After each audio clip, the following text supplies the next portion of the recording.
Friends, ইন্ডিয়ার high blood pressure বা উচ্চ রক্তচাপের পেশেন্টদের যে পরিসংখ্যান, সেই পরিসংখ্যানের দিকে যদি একবার নজর দেন অবশ্যই দুশ্চিন্তাগ্রস্ত হয়ে পড়বেন। তার কারণ WHO বা ওয়ার্ল্ড হেলথ অর্গানাইজেশনের মতে প্রত্যেক 4 জন ভারতীয়র মধ্যে একজন ভারতীয় এই উচ্চ রক্তচাপের সমস্যায় ভুগছেন। এই বিষয়টা যতটা না চিন্তাজনক, তার থেকেও বেশি দুশ্চিন্তাজনক কারণ হলো যে সমস্ত মানুষরা হাই ব্লাড প্রেশারের সমস্যায় ভুগছেন তাদের 90% মানুষ এমন রয়েছেন তারা হয় জানেনই না যে তাদের হাই ব্লাড প্রেশারের মতো সমস্যা রয়েছে, আর না হলে হাই ব্লাড প্রেশার রয়েছে জানা সত্ত্বেও হয় তারা অবহেলায় দিন যাপন করছেন, আর না হলে ট্রিটমেন্ট কন্টিনিউ করেন না। আর এই হাই ব্লাড প্রেশার যদি আপনার আনকন্ট্রোলড অবস্থায় থাকে তাহলে অদূর ভবিষ্যতে গিয়ে হার্ট অ্যাটাক বা ব্রেন স্ট্রোকের মতো প্রাণঘাতী সমস্যার সম্মুখীন যে আপনাকে হতে হবে এটা কিন্তু আপনার অজানা নয়। তাই আমি সব সময় আপনাদের বলি যে যদি আপনার বয়স 30 পার হয়ে গেছে তাহলে আপনার সমস্যা থাকুক বা না থাকুক কিছুদিন অন্তর অন্তর অবশ্যই আপনার ব্লাড প্রেশারটা চেক করে নেওয়া প্রয়োজন, এবং যে মুহূর্তে দেখবেন যে আপনার ব্লাড প্রেশারের সমস্যা ধরা পড়েছে সাথে সাথেই ট্রিটমেন্টের ব্যবস্থা করুন এবং এমন কিছু সাবধানতা অবলম্বন করুন যে সাবধানতার মাধ্যমে আপনি নিজেকে সুস্থ করে রাখতে পারেন।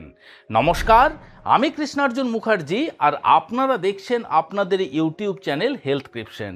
আজকের ভিডিওতে আপনাদের সাথে এমন দুটি অত্যন্ত সহজ ঘরোয়া টোটকা নিয়ে আলোচনা করব যে ঘরোয়া টোটকাগুলি আপনার খুব সহজেই কিন্তু ব্লাড প্রেশারকে কন্ট্রোল করতে সাহায্য করতে পারে।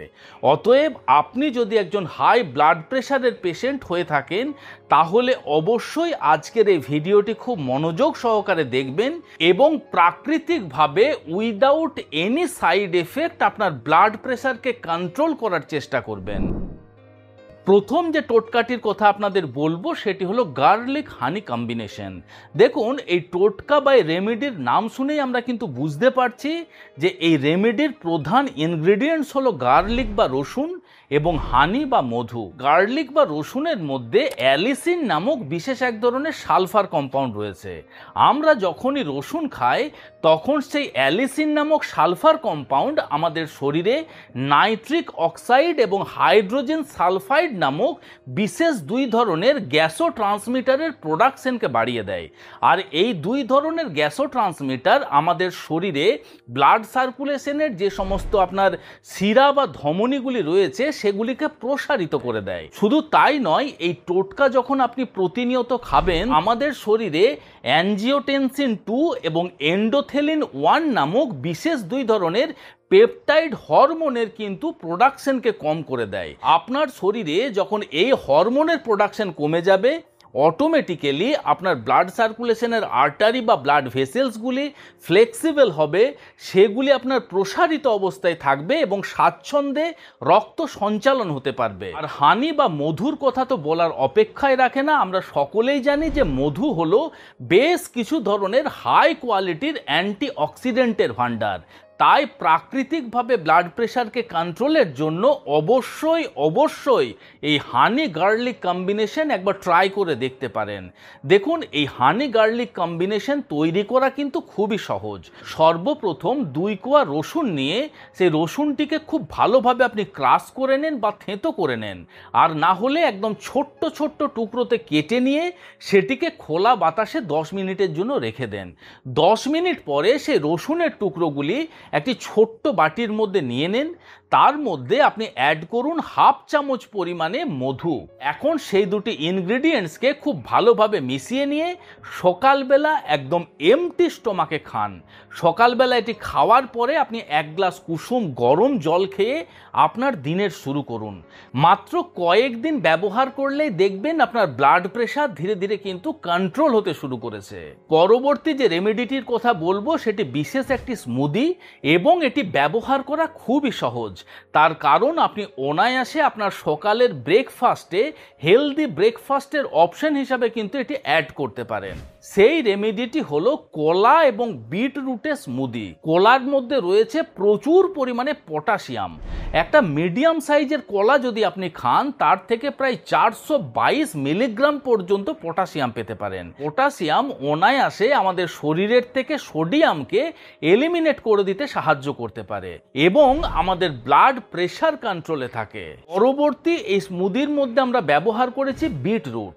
তার কারণ বিটরুটের মধ্যে থাকে প্রচুর পরিমাণে নাইট্রেট। সেই নাইট্রেট কি করে, আমরা যখন বিটরুট খাই সেই নাইট্রেট আমাদের শরীরে নাইট্রিক অক্সাইডের প্রোডাকশন বাড়িয়ে দেয়। এই নাইট্রিক অক্সাইড কি করে, আমাদের ব্লাড সার্কুলেশনের আর্টারিগুলিকে বা ব্লাড ভেসেলসগুলিকে প্রসারিত করে রাখে। প্রসারিত থাকার জন্য রক্ত চলাচল অনায়াসে করতে পারে এবং আমাদের ব্লাড প্রেশার কন্ট্রোলে থাকে। শুধু তাই নয়, কলা এবং বিটরুট এই দুটি খাবারের মধ্যেই রয়েছে ভরপুর মাত্রাতে ম্যাগনেসিয়াম। আর এই ম্যাগনেসিয়াম আমাদের হার্ট হেলথের জন্য অত্যন্ত উপকারী। এই ম্যাগনেসিয়াম পরোক্ষভাবে আপনার ব্লাড প্রেশারকেও কন্ট্রোল করতে সাহায্য করতে পারে। এই স্মুদি বানানো খুবই সহজ। আপনি মিডিয়াম সাইজের একটা কলা নিয়ে নেন এবং 50 গ্রাম পরিমাণে বিটরুটের টুকরো নিয়ে মিক্সার গ্রাইন্ডারের মাধ্যমে খুব ভালোভাবে ব্লেন্ড করে দেন। তারপর তার মধ্যে সামান্য পরিমাণ জল অ্যাড করে নিয়ে আরও একবার ব্লেন্ড করে নিলেই আপনার স্মুদি রেডি। এখন এই স্মুদিকে যদি আপনি কমপ্লিট ব্রেকফাস্ট বানাতে চাইছেন, অর্থাৎ সকালবেলার ব্রেকফাস্টে যদি আপনি এই স্মুদি খেয়ে থাকতে চান, সেক্ষেত্রে স্মুদির মধ্যে কিছু পরিমাণ আপনি অ্যাপেল অ্যাড করে দিতে পারেন। আপনি 1 চামচ পরিমাণে চিয়া সিডস 10 মিনিটের মতন ভিজিয়ে নিয়ে সেই ভেজানো চিয়া সিডস আপনি স্মুদির মধ্যে অ্যাড করে দিতে পারেন। আপনি 4 থেকে 5টা আমন্ডস অ্যাড করতে পারেন এবং 2 থেকে 3টে আখরোটও কিন্তু এর মধ্যে অ্যাড করে দিতে পারেন। এই সমস্ত ইনগ্রিডিয়েন্টসগুলি অ্যাড করে নিয়ে আপনি যখন স্মুদি বানিয়ে খাবেন, তার যে সিনার্জিস্টিক এফেক্ট আপনার হার্ট হেলথের উপরে আপনি দেখতে পাবেন, সেটা কিন্তু জাস্ট নেক্সট লেভেলের। তাই অবশ্যই আপনার হার্ট হেলথের কথা চিন্তা করে এবং আপনার ব্লাড প্রেশারকে কন্ট্রোল করার জন্য আপনি ব্রেকফাস্ট হিসাবে এই স্মুদিকে অ্যাড করতে পারেন। তবে অবশ্যই মনে রাখবেন, আপনি যদি একজন ডায়াবেটিক পেশেন্ট হয়ে থাকেন বা যদি আপনার কিডনির সমস্যা রয়েছে, সেক্ষেত্রে স্মুদি কিন্তু আপনার খাওয়া চলবে না। বরাবরের মতো শেষকালে আরও একবার বলতে চাই যে কোনো প্রকার রেমেডির উপর ডিপেন্ড করে বর্তমানে চলা মেডিসিনগুলি হঠাৎ করে কিন্তু বন্ধ করে দেবেন না। আপনার মেডিসিনের সাথে সাথে এই সমস্ত রেমেডি ইউজ করতে থাকুন এবং যখন দেখবেন ধীরে ধীরে আপনার ব্লাড প্রেশার কন্ট্রোল হচ্ছে, তখন চিকিৎসকের সাথে পরামর্শ করে ধীরে ধীরে এই মেডিসিনটি বন্ধ করবেন এবং নিয়মিত বাড়ির তৈরি হেলদি খাবার খান। Fast food, junk food, processing food, package food, এই সমস্ত খাবারের থেকে যতটা সম্ভব দূরে থাকার চেষ্টা করুন।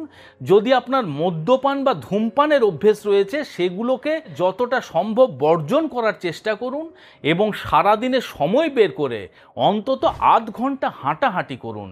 এই কয়েকটা নিয়ম পালন করলেই দেখবেন অবশ্যই ব্লাড প্রেশারের মেডিসিনের থেকে আপনি মুক্তি পেতে পারেন। আশা করি ভিডিওটি আপনাদের ভালো লেগেছে, ইনফরমেটিভ লেগেছে। যদি ভালো লেগে থাকে বন্ধুরা, তাহলে অবশ্যই ভিডিওটিকে লাইক করবেন। এখনও পর্যন্ত যদি আমাদের হেলথক্রিপশন ইউটিউব চ্যানেল আপনারা সাবস্ক্রাইব না করে থাকেন, তাহলে অবশ্যই চ্যানেলটিকে সাবস্ক্রাইব করে পাশে থাকার অনুরোধ রইল। খুব শীঘ্রই দেখা হচ্ছে এই রকম ধরনেরই একটি ইনফরমেটিভ এবং ইন্টারেস্টিং ভিডিওর সাথে। ততক্ষণ নিজেদের খেয়াল রাখবেন। আপনাদের সুস্থতা এবং দীর্ঘায়ু কামনা করছি। ধন্যবাদ।